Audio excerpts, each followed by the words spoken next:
Ito ang balita ngayon. Trending at viral ngayon sa social media. Ang di umano'y balitang Pangulong Bongbong Marcos binatikos na naman ng mga pinklawan. Dahil sa kanyang pagbablog, Pangulong Bongbong Marcos nagsasayang lang daw ng sweldo na tinatanggap mula sa taong bayan. Dahil imbis na tupagin ang kanyang obligasyon sa kanyang administrasyon, ay nakapokus na di umano ito sa mga vlogs. Mga anti-Marcos, nakatikim tuloy ng panunupalpal. Ito ang mainit na balitang pinutakti ngayon ng samut-saring komento mula sa marami sa ating mga kababayan. At marami rin sa kanila ngayon ang hindi napigilan ng kanilang sarili na maglabas ng kanilang hinaingat komento sa mundo ng social media. At eto na nga mga kababayan, mga pinklawan, muli na namang umalma kay Pangulong Bongbong Marcos dahil sa pagbabahagi nito ng kanyang mga adikain at aktibidad sa kanyang YouTube vlog. Panutsada pa ng mga anti-Marcos.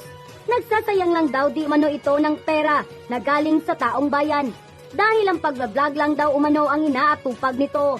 Pero ang totoong dahilan talaga ng pagbablog di umano ni Pangulong Bongbong Marcos ay para siya na mismo ang direkta na magbalita sa taong bayan kung ano ang kanyang mga proyekto at aktibidad bilang Pangulo ng Bansa. Isa umano itong estratehiya ng Pangulong Bongbong Marcos para mas direktang mapaalam niya sa taong bayan, lalo na sa makabagong mundo, kung ano ang tunay at aktwal na ginagawa ng isang Pangulo para sa pag-unlad ng ating bansa.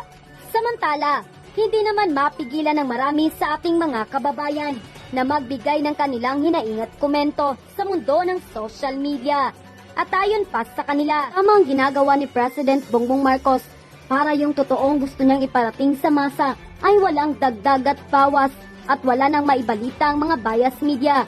Keep it up, the good work Mr. President. Kandidato pa lang siya bilang politiko ay gumagawa na siya ng vlog. Karapatan naman po yata niya bilang tao na magkaroon siya ng kahit konting oras para sa kanyang sarili. At marami namang natutuhan ng mga loyalista at pagbibigay niya ng impormasyon sa mamamayan. God bless sa ating mahal na PBBM. Sana kung ayaw ng mga bias media na tumulong upang umunlad ang bansa, ay manahimik na lang sila. Halatang natatakot sila na mawala ng mga viewers at listeners. Isa ako sa hindi na ako nakikinig, nanonood sa broadcast nila, sapagkat pagpabor sa gobyerno ay halos bahagya na nilang ibalita.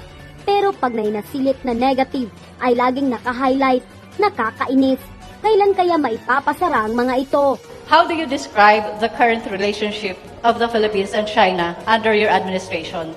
Well, this is something that, again, it is like everybody else with our neighbors, our partners, it's the same. It is evolving simply because the world around us is changing. But it hasn't changed in any fundamental sense. Some people have said that the Philippines has shifted its policy away from the People's Republic and to other powers. That is certainly not true. We have not shifted away from China in any way whatsoever. We continue to foster the friendship, the relationship, the partnership that we have been developing with China since 1974 and 1975 when it became official. So that's how I describe it. It is a continuing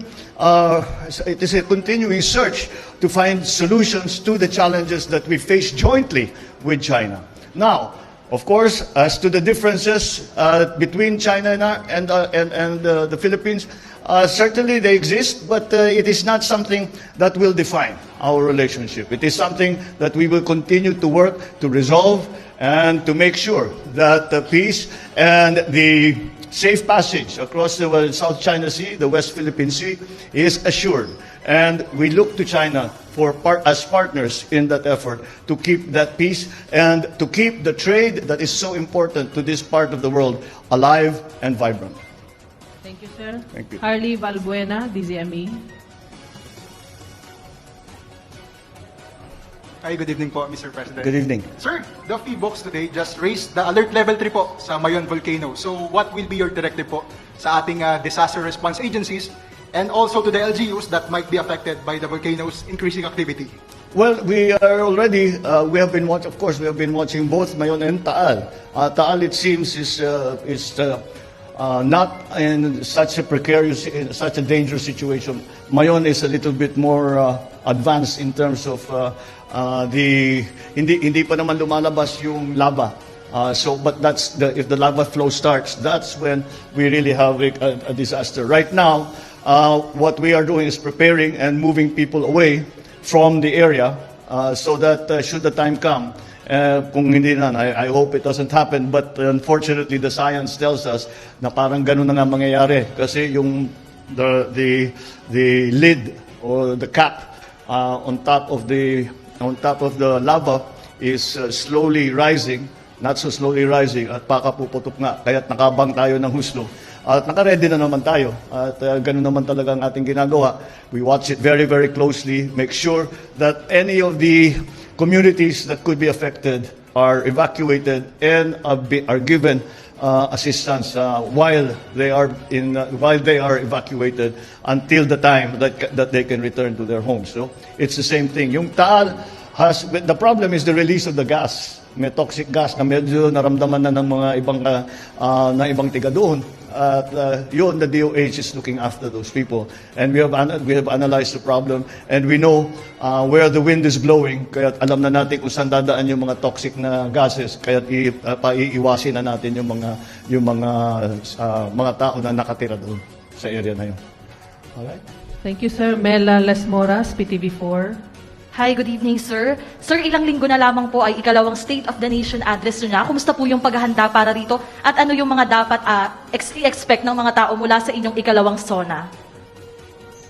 Well, let me naman preserve some keep it until the time comes. Well, the truth of the matter is we're still preparing everything, all the materials that we're going to put together. Like any SONA, it will be a report to the nation as to what the situation what happened in the last year since the last SONA, where we are now, what we have managed to do, and where we still have work to do. That is essentially the template that we're going to use.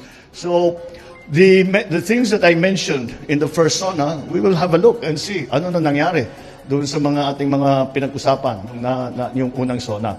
At sa palagay ko naman, meron naman tayo ipapakita and that's what the content of the SONA I think will probably be. Okay. Thank you, sir. Last question from CCTV. Thank you so much, Secretary. Thank you so much, President. I would like to know that because tomorrow marks the anniversary of China Friendship Day, so how do you expect and how will you strengthen the relationship between China and the Philippines? Well, we were just talking with the ambassador, and there are several things that we have We're slowly the process that we began after my visit to President Xi and to China in January. We have developed those concepts, the concepts of communication, the areas of the issues about the fishing grounds. All of these things are continuing, and perhaps soon we will be able to report. And this is the way that we strengthen this relationship that we have with China. Of course, on the private sector side, this is going on without any stop. The opportunities that China has given the Philippines and the Philippine corporations and Filipinos in general have been invaluable to the Philippines, and that's why that continues. Whatever else happens, this relationship again will not be defined by the differences, but by our common areas of interest and our common beliefs and the similarities in our culture, which both countries will understand very well. I think that is a very fertile ground to plant our relationship and keep it growing. At yun na nga mga kababayan, ano na ang masasabi mo? Kung mayroon kayong hinaingat komento patungkol sa balitang ito, please comment down below. Pag-uusapan natin yan sa comment section. At kung nagustuhan nyo ang video, ay huwag kalimutang mag-like at i-share na din para mas marami pang makaalam at umabot ito sa marami sa ating mga kababayan.